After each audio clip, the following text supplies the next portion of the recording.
દેશમાં criminal minded અને ઓછું ભણેલા શાસકોને ક્યાં સુધી આપણે ચલાવીશું? અણઆવડતવાળા પ્રધાનો અને મુખ્યમંત્રીઓને વહીવટ ક્યાં સુધી કરવા દઈશું? મીડિયાઓના આધારે એક પૃથ્થકરણ છે કે વિવિધ રાજ્યોના 31 સીએમ એટલે કે મુખ્યમંત્રીઓ પૈકી 13 મુખ્યમંત્રીઓ ઉપર વિવિધ પ્રકારના ગુનાઓની ફરિયાદ થયેલ છે. એટલે ક્રિમિનલ માઇન્ડેડ તો ગણી શકાય. અને એટલું જ નહીં, પણ એ મુખ્યમંત્રીઓ પૈકી 10 ધોરણ પાસ અને 12 ધોરણ પાસ પણ મુખ્યમંત્રીઓ છે. એ રાજ્યનો વહીવટ કેવી રીતે ચલાવી શકે? મુખ્યમંત્રીઓની સરેરાશ મિલકત 52.59 કરોડ રૂપિયાની છે. એટલે ધનાઢ્ય લોકો જ આ દેશમાં આપણું રાજ્ય કરે છે.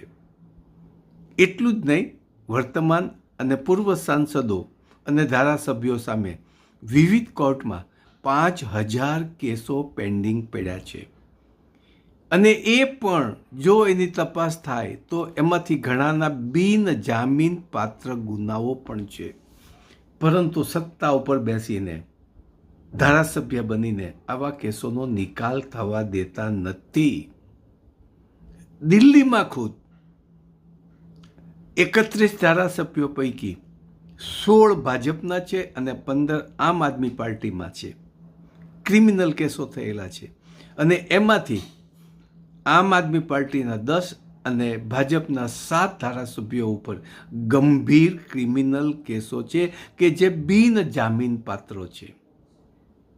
તો આ બધાને આપણે ક્યાં સુધી ચલાવીશું? ગુજરાતમાં પણ આ પરિસ્થિતિ છે.